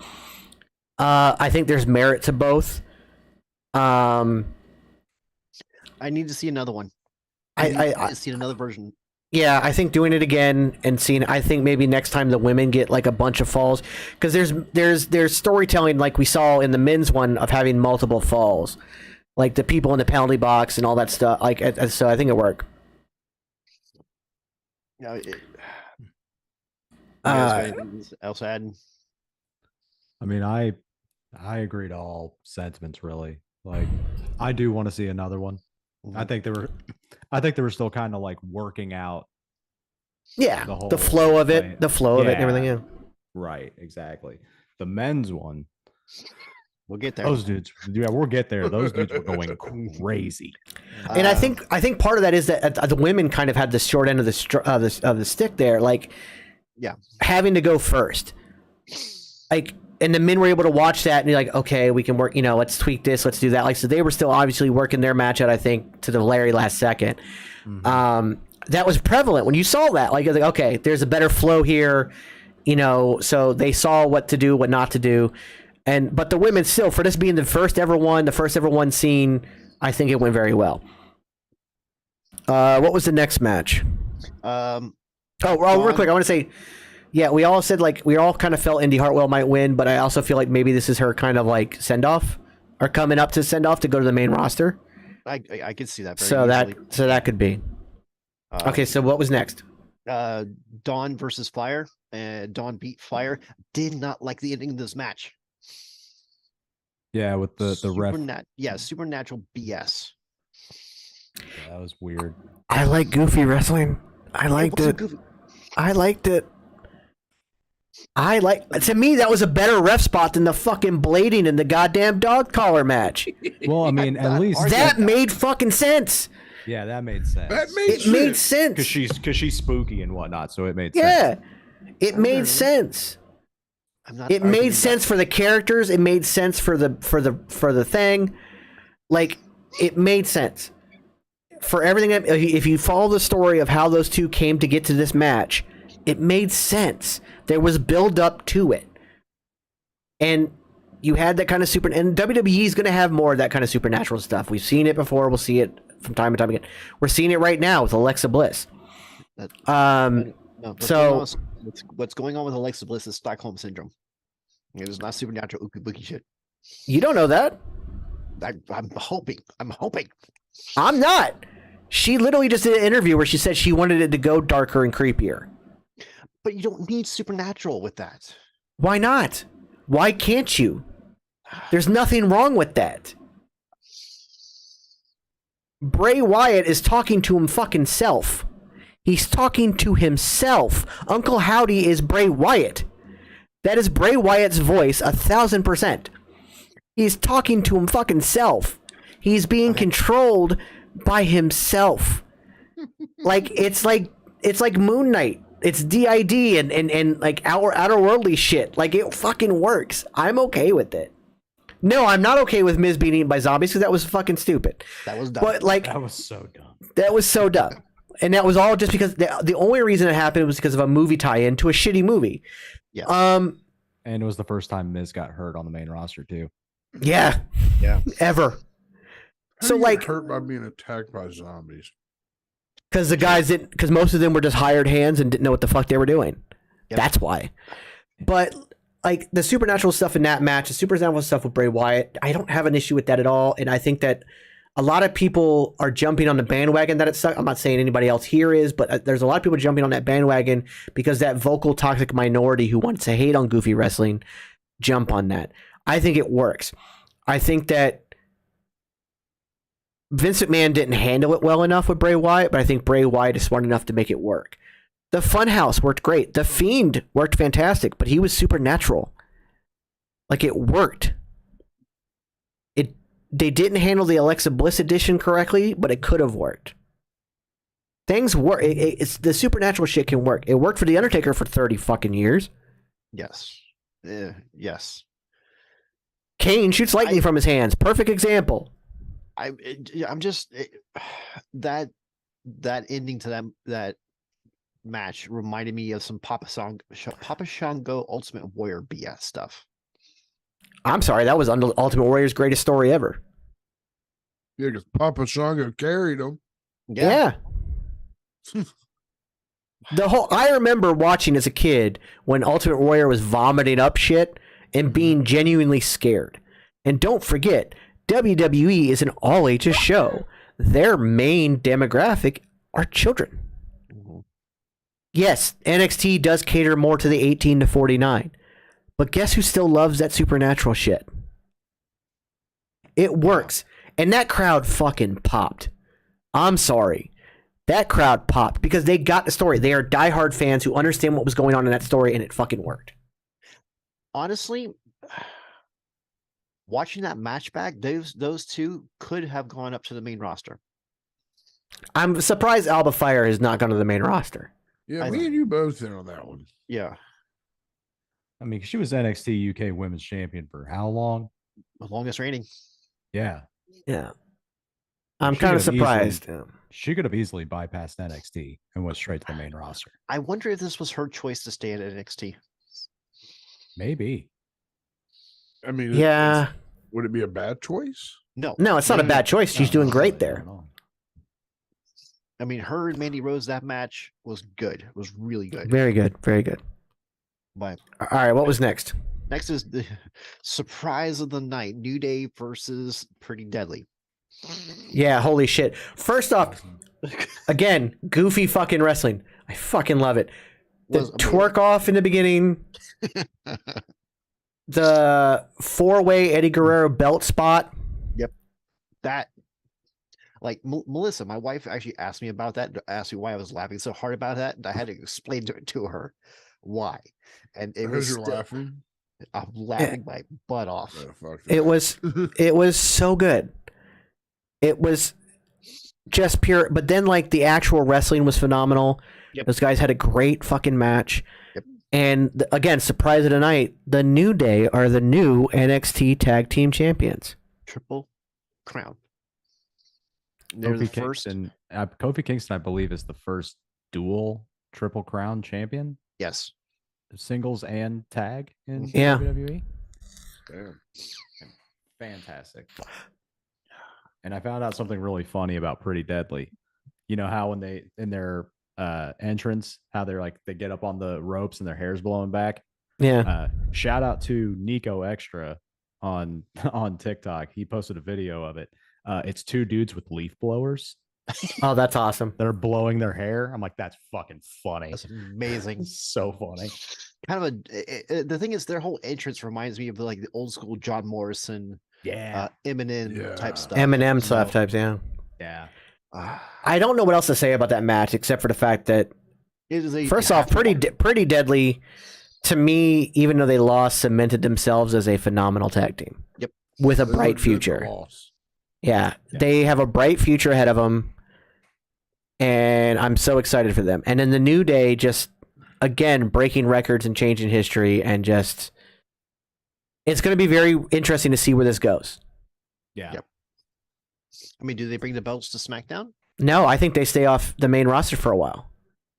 I believe because it allows other tag teams to start to build up on the main roster and Okay. go after the Usos.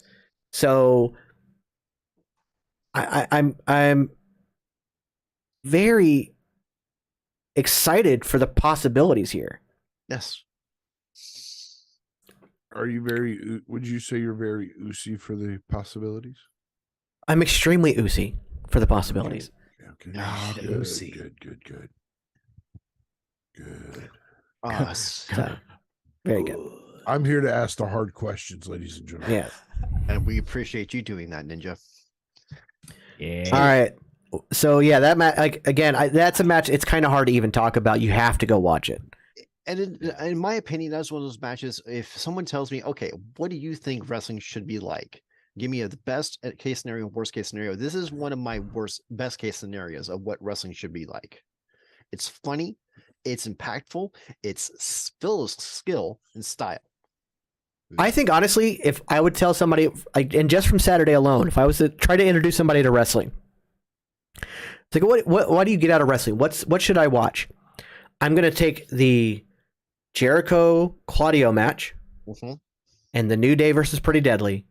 Show them those two matches and say, there you go. This is why I watch. Everything in wrestling that I love. Yeah, right there. And I think it would be enough to make somebody a fan. Mm-hmm. All right. So next we've got the Men's Iron Survivor Challenge. Oh my. Yeah, this was This was a Whew. fucking barn burner, folks. But I This will is- say there's one thing I have bad about this entire match. Please do. Axiom's fucking entrance. Yeah, that I almost it almost gave me a migraine. I was just like, oh god. Dude, Now, I was getting see, dizzy watching it. my one bad thing about this match, and we'll cover it, is how in the fuck does Axiom get 2 falls and fucking JD McDonough doesn't? Yeah. That was weird. In all fairness, Axiom also took like 17 falls. Yeah, I think Oh, he yeah. took the other 6. Yeah, he Out took of he took about 4. most of the rest. He took Not a crap ton. Yeah. So Hayes got Axiom, Waller got Axiom, Waller got McDonough, Axiom got Waller, and then Axiom got Dunham. Joe Gacy got Axiom, Gacy got Hayes, Hayes got Waller, Grayson got Axiom. By the way, But Axiom's an idiot. He's an idiot for not going after one of the other contenders instead of going after Waller, who just got the pin. well, I mean, most wrestlers are idiots, especially in multi-man matches. The fact that entrance music can distract you enough to lose a match tells you how Yeah. smart wrestlers are. There's a reason for that. But I will say, like, I think when Grayson Waller came out and immediately got two Boom, boom. pinfalls, boom, boom, Yeah. like that set the match truly in motion. Like, Yeah. like JD McDonough and Axiom were having a great match. Don't get me wrong. But then all of a sudden he comes out, hits those two, the DDT Bulldog or whatever it was, that double move he did, and he pinned them both. Mhm. Like, oh my God. And then for the rest of the match, it was insane. And then Joe Gacy, my God. Mm. This Joe Gacy new showed out. Joe Gacy with Schism and the way he is now, my God, was it good. I'm loving his new gear. I'm so Yeah. glad he's away from the damn dress shirt and fucking dumbass slacks. It looked like he dressed in Dickies. Like he went to Walmart and just bought a Dickies shirt and pants and went to... Yeah. He looked like he was one of the cast members from Book of Mormon. Yeah. He really did. Which might have been intentional because he was very cult-esque. That is true. That is But true. when he came out Saturday night, it was just like I popped for it. I was like, holy shit, look at this. I was like, damn. Yeah. Gacy looked an old school Gacy. Yeah, that's Combat Zone Joe Gacy right there. And I was super stoked on it. And he showed out. in Yes, this he did. match. Yeah, Yes, Oh he did. God. Honestly, Absolute if, highlight. if people weren't a fan of Gacy after this match, they should be. How is it that Carmelo Hayes who is normally the highlight reel of every match, was outshone by practically everyone? That tells you so much about this match. Yeah. That Carmelo Hayes was kind of the weak link of the match. Which is And not in a bad thing. I'm not saying a bad thing. Like, but yeah. that is an insane statement in Yeah. any other like form or fashion. Carmelo Hayes being the like weak link in a match, but yeah, he kind of was. It's crazy. It was weird. I do love that second rope leg drop where he jumps backwards. Oh yeah. And the guy's dangled over the second rope. The fact that he is, you know how hard it is to aim when jumping backwards, and the fact that he nails it every single time, it's so good. Yeah. I think Axiom, besides his fucking entrance and his generic ass ring gear, is great. Of course, JD McDonough is phenomenal. I think Grayson Waller is underappreciated. Yep. And of course, Joe Gacy, just like you said, he stood out. But that ending where Waller stole the pin, and then's like, okay, I've only got so much time left. I'm gonna run the fuck around. Ain't nobody gonna get me. I'm gonna pull everybody out of the ring. Nobody's gonna get pins. Fuck all. Like, that was brilliant. Yeah. It was so brilliant, and that was something I would have thought I would have seen maybe a year or two from now, after having like 4 or 5 Iron Survivor matches where somebody really gets the rules and they've seen how the match goes. And to do that in the second ever was great, but also it might kind of taint the future of the matches a little bit, because it's not, you could have built to that, I think, but still, I love that spot. I love that he did that. And I had Waller picked because I think Waller is due for a push. Yeah. Honestly, Waller, he is deserving of a push. He needs to be going back after Bronson Reed again, or Braun Breaker, excuse me, not Bronson Reed, Braun Breaker. I want to see Hayes up at the main roster. Mm-hmm. I really do. I agree. Axiom, let's get some. Let's tweak him a little bit more. He needs some tweaking and stuff like that. JD McDonough. Oh, what do we do with him now? What do we do? I think they should put the North American title on him and let him run with it. Yeah. Who's got the North American title right now? Wesley. Oh, Wesley Wesley? does, yeah. Yeah. Oh, yeah, one of the Rascals. Okay. Yeah, Lord Manic says they book Waller as a smart wrestler who plays the fool, and I'm here for it, and I am too. Yeah. And that's what I think it's. I got that one, and I got the main event right. Yeah. And the main event just kind of felt like it was, unless Bronson see, now you got me doing it. Unless Braun Breaker was going to, unless this was his move to the main roster, which I didn't think it was, he wasn't losing that match. That being said, in the main event, which was next, Yep. Apollo Crews basically dominated him. It was almost like the Brock Lesnar Bobby Lashley match we just recently got, Yes. where Bobby Lashley dominated Brock Lesnar and Brock Lesnar kind of stole the pin. That's kind of what we got here, because Apollo Crews was basically dominating the whole match, and I thought that was interesting. And so I didn't care for the main event. It didn't feel very nice. And that's the best way I can put that. It just didn't feel right. But Honestly, if it wasn't for the fact that there were storyline reasons that were going to be playing out after the match, I would have honestly rather have the Iron Survivor match after this. yeah, I think, didn't we mention that until Yeah. we saw that ending, until after, with all that, like, we were like, I kind of should have put the Iron Survivor match last, right? Yep. But then it made sense as to why they didn't, because of what played out at the end, which is the most important part of the entire main event, was that after Braun Breaker won, he's celebrating, Waller comes out, hits him with that Stunner rolling thing. stunner thing, Yeah. and sets up that feud. Yep. But even then, you didn't really have to do that, because you've already set the feud up by him winning the match in the first place. Right. Can I Right. just say how weird Grayson Waller looks holding the NXT title? He Yeah, did he look, didn't look yeah, he did. Somebody needs to give him a belt and just have him go practice in front of a mirror. Yeah. It did look a little weird. It I'll just admit that. wasn't and like, I don't know if it was me or just I'm looking at it going, yeah, I don't know if I'm gonna buy this. Yeah. Also, I want to talk about this too. Grayson Waller needs new ring gear. Yes. Yeah. Yes. For his character, the MMA look does not work.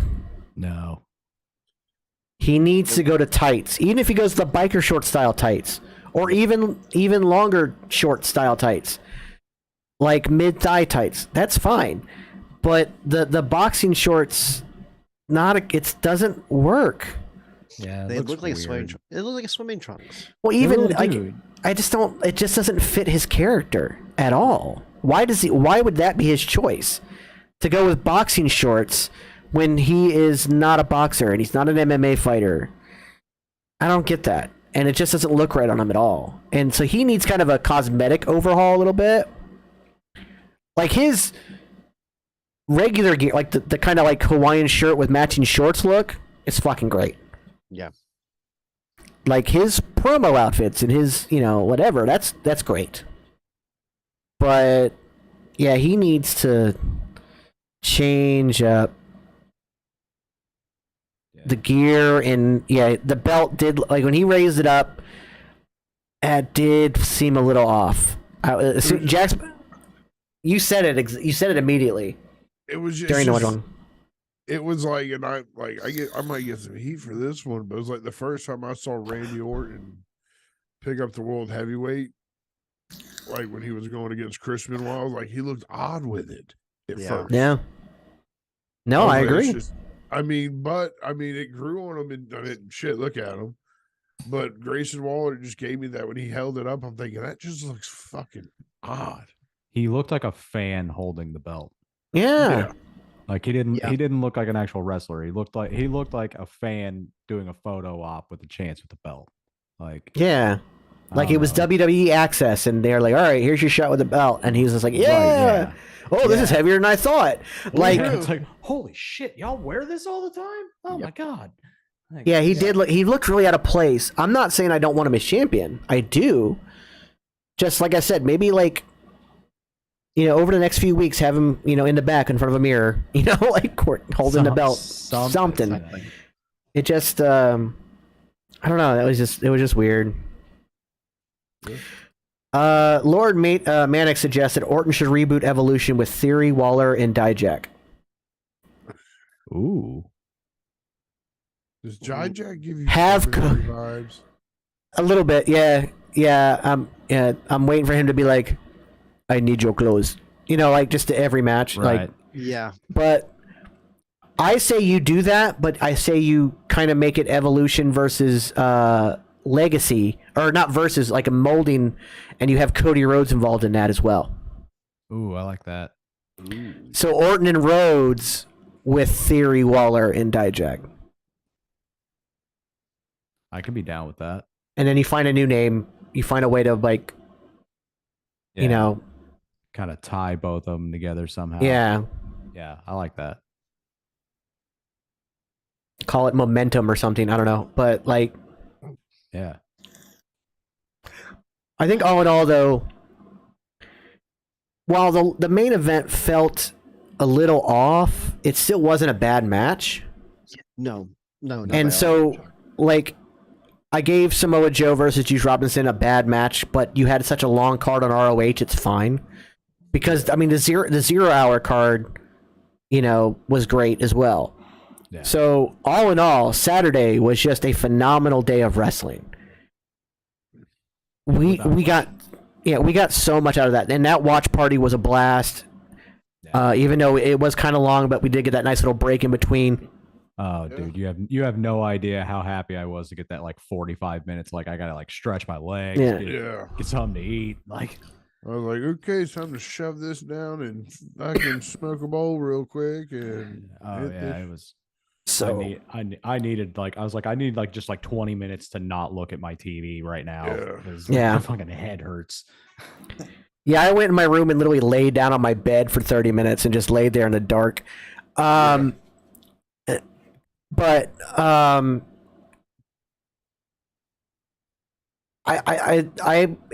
it makes you so hopeful for pro wrestling again. Mm-hmm. Like we've had banger after banger after banger. I sound like Sheamus, but we have recently here with the Triple H era of wrestling. Like I know it's not home runs every time, but he is still batting, I'd say 750, and it's been very good. And then AEW is still very good. It's still in its infancy though, so it's still got some tweaks, it's still got some things, but ROH is now coming into its own, and I think when it pulls away to become its own thing, that AEW I think will benefit actually from that. I think everybody in AEW on the roster and both Ring of Honor will benefit from that, so I'm very hopeful for that as well. It just feels like we're in a kind of a new renaissance for wrestling. Yeah, I agree with that. And it makes me very hopeful. So, as we've got 10 minutes left, what's our next pay-per-view coming up? Our premium live event, if you want, for WWE. I think we got I think we got an NXT one on. We got January 10th. New Year's Evil. New Year's Evil. Oh yes, New Year's Evil. Okay. So we got. So we should probably do a watch party for that as well. I think. If it falls on a Saturday, we'll be doing it. Gotcha. Yeah. I believe it's January 10th. January 4th. Is it January 4th? January 4th. Gonna be in Orlando, Florida, at the Performance Center. I need to see if I can get tickets to that. January 4th. That's a Wednesday. That's a Wednesday. Wait, I might be looking at the wrong one. Nope.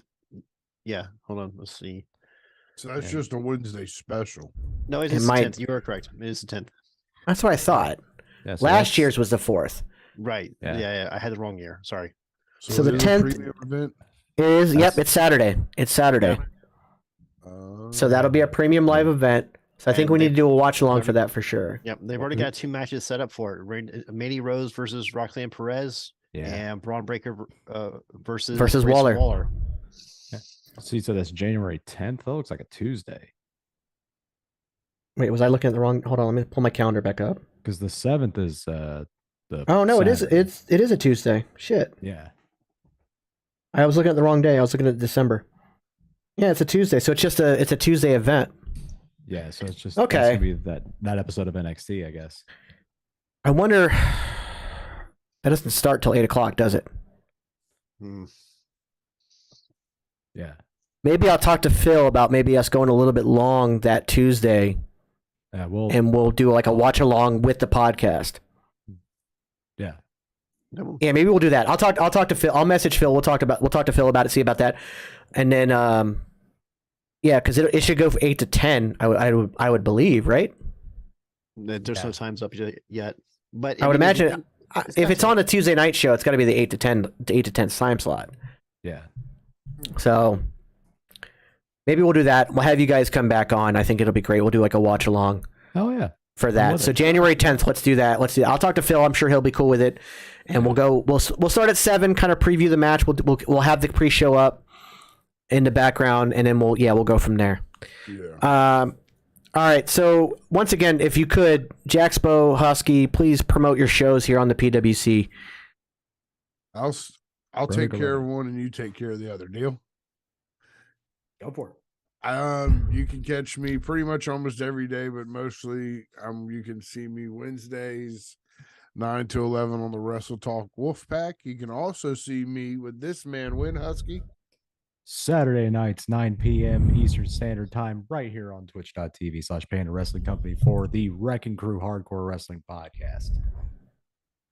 And you can catch us on Ye Old Clock app.